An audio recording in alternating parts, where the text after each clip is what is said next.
Hello everybody, welcome back to the channel. My name is Reapiron, and today we're going to be doing a build for the Subata. So the Subata is the very first secondary that you get to use with the driller. It's your base one, you get it in the flamethrower. And some people really like the Subata, some people don't like it, usually for about the same reasons though. A lot of people like it because it's a very basic pistol. It functions like it does in so many other first-person shooters. It's got a pretty decent rate of fire. It holds an okay amount of shots. It reloads pretty quick. You get a lot of bullets for it. It's pretty accurate, and it does kind of low damage. Those can be both good and bad things. They're good because if you've played any first-person shooter that has a gun like this, then you'll be very used to it. That could also be a downside, though. If you play a bunch of first-person shooters, it's going to feel like a lot of other guns and not as unique as some of the weapons in Deep Rock do.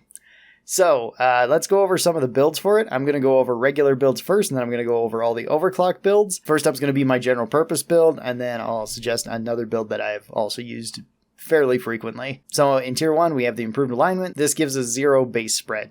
Now, this is only on the very first shot that you fire. After that, every shot will have more of a spread pattern, and you'll have to wait for it to come back to 0 for you to get that extra accuracy. This one isn't bad because it guarantees you that your first shot is going to go exactly where you point, which is really nice, especially if you're trying to fire at things at long range, which this is probably Driller's best long-range option at the moment.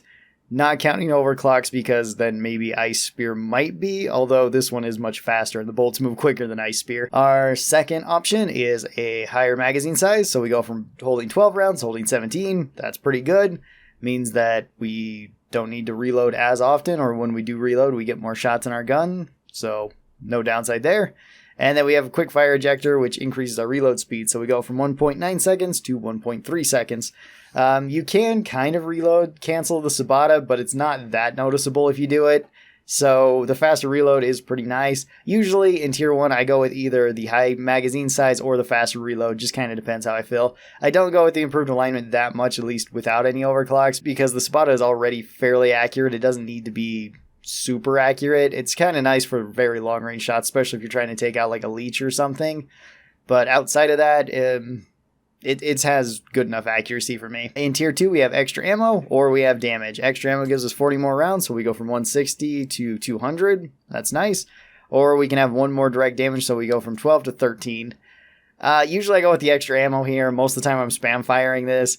The extra damage isn't bad though either. If you like that one, then you can take it. 13 is not really a breakpoint to anything, so it doesn't really matter all that much, and also you don't really need to go for the 15 damage breakpoint with the Subata, because that's really only for swarmers, and all of Driller's primaries can take care of swarmers very fast. So going full damage can be okay, because you can kill things like grunts a little bit quicker, or slashers a little bit faster, even things like menaces a little bit quicker at a distance, but I find just the extra ammo to be more useful. In Tier 3, we have extra damage by 1 point. We've got the recoil compensator, which reduces your spread per shot, so your bullets aren't going all over the place as much. They really don't, though, because the Subata is fairly accurate. And this also reduces the recoil per shot, makes it easier to hold on target, which is kind of nice. And then we have expanded ammo bags again here. Usually I go with the expanded ammo bags here. Sometimes I take the recoil compensator, but not that much. And then Tier 4, we have the hollow point bullets. This increases our weak spot damage bonus to 80% from the base 20%. Subata has bonus weak spot damage on its base kit, which is pretty nice. This one's pretty good. This one makes so you can kill things a little bit quicker. I believe when you take this, you can go from 4-shot headshotting a grunt to 3-shot headshotting a grunt. Yeah, it seems about like that, which that is a pretty significant increase. Our other option here is the high velocity rounds. This increases our direct damage to 15 from 12, at least if we don't have any of the other damage mods to it, which, like I said, 15 is a good break point, because that's exactly when you can kill swarmers with 1 shot on any difficulty, and it's really annoying to have to shoot swarmers multiple times. But this is on Driller, and Driller is one of the best at taking care of swarmers, because the flamethrower will kill them incredibly fast, the cryo cannon and the sludge pump will also kill them incredibly quick, so you don't really need to build for this. This one also usually doesn't beat out the hollow point bullets so long as you're hitting weak spots somewhat regularly. And then in Tier 5, we have volatile bullets. This increases our direct damage by 50% to enemies that are burning. It also makes enemies that are burning their heat meter last longer than it normally would. Our other option is the Macterra coating. This one gives us 20% more damage to all Mactera. So this is any of the flying bugs besides the breeders and the jellyfish, I believe. I don't think they count as Mactera. I could be wrong about that, though. This is more for like Trijaws, just the regular Mactera that are around. I don't know if it counts for goo bombers either. Usually you only want to take the volatile bolts if you plan on running the flamethrower. And even with the flamethrower, it's not incredibly strong. I'm not going to say that it's real weak, but it's not the strongest. Usually the Mactera coating is the better option here, just because if you are fighting Mactera, you'll get that little bit more damage bonus. And most of Driller's weapons can have a hard time fighting Mactera, especially if they're fighting from a distance where you can't easily hit them with something like your flamethrower or your cryo cannon. Especially if you're not running reach or if you're running an overclock that shortens your reach, something like face melter. So this would be the normal way that I usually build the pistol. If you wanted to go for more of an accurate build, you could go with the improved alignment and go with the recoil compensator and just take this same build. Again, you could take volatile bullets if you're running the flamethrower and you feel like you'll get a lot of value out of it. This will allow you to hit enemies very easily in their weak spot, and you'll still have plenty of bullets to do it thanks to the tier 2 expanded ammo bags. I still feel like this is better than going with the damage bonus here. This can give you a pretty high rate of fire with pretty good accuracy, and it works at most ranges. So you do have a pretty long range consistent option with the Subata. Those are the two builds that I usually run with the Subata, at least without overclocks. So let's talk about the overclocks now. First up is chain hit, and chain hit makes it so whenever we hit an enemy in its weak spot, there's a 75% chance that our bullet will then ricochet into a nearby enemy within 10 meters. This can give you a decent damage bonus because you're likely going to be hitting something that you want to be hitting. This one in particular feels like a very underwhelming overclock to me because it feels like an overclock that you put on when you don't really have any other overclocks. Or when you're just testing out a build and you can slap this on. This works with any build that you want to go with it because this is just a straight up bonus. I would recommend going to the hollow point bullets because that makes a lot of sense. You're going to be hitting weak spots, so you might as well get extra damage when you're hitting the weak spots. So if you wanted to go with this exact same build, you can. If you wanted to go with the accuracy build, you could as well. That would be a good way to make sure that you're hitting targets where you want to. Our second clean overclock is the homebrew powder. This randomizes your damage between 80% and 140%, giving you an average of about 110% damage. So we go from having 12 base damage up to 13.2 base damage. Now this one is significant enough to change up the build, I would say. Because you can just run the same build that I had recommended before, something like this, and it'll work just fine. This is usually nothing but a bonus. The downside is very minimal, even when you low roll. I don't think this really messes with any of your breakpoints, at least for killing grunts. Maybe it does if you're hitting like a headshot and then a body shot and then another body shot or something where you could potentially high roll and kill it there. But if you do build this with both the damage increases as well as the hollow point rounds in mind, then this will give you enough damage to where you can two-shot headshot grunts fairly reliably. And that's pretty significant because that will cut down on the amount of ammo that you use. It can also buff the amount of damage per second you're doing, and this is not a bad build for taking on like Dreadnought missions. It's kind of specific, but it can work out fairly well if you want to go with this. Then we move on to our balanced overclock, which is oversized magazine. This gives us 10 more magazines, so we go from 12 to 22, but our reload speed suffers by 0.5 seconds.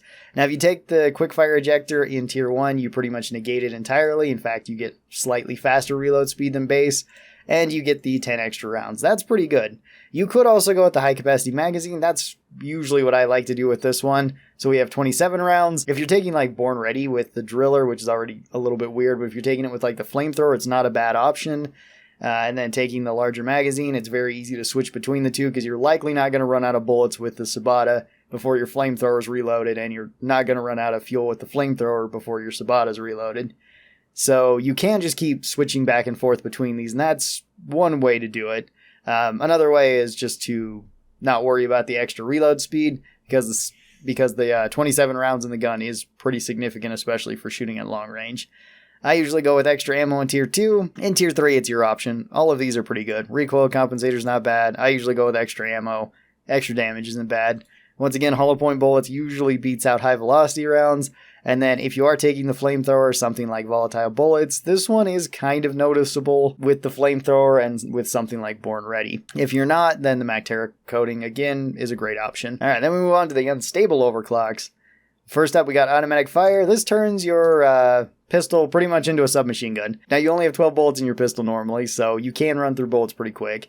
It increases your rate of fire, which is nice. It increases your recoil, which sounds like a lot because it goes from 100% to 250%, but the Subata already didn't have that much recoil, so it's not that significant.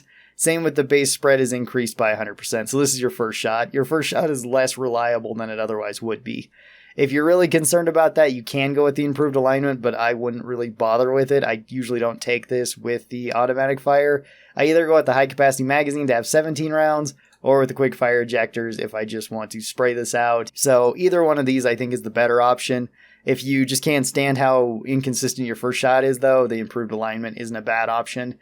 I go with extra ammo in tier 2, extra ammo in tier 3. The recoil compensator I've tried on this and I don't really care for it all that much. The recoil reduction and the spread per shot is nice, but I find that the extra ammo is just a little bit nicer and I don't usually have that much of an issue controlling the Subata in full auto. In tier 4, again, hollow point bullets usually beats out high velocity rounds.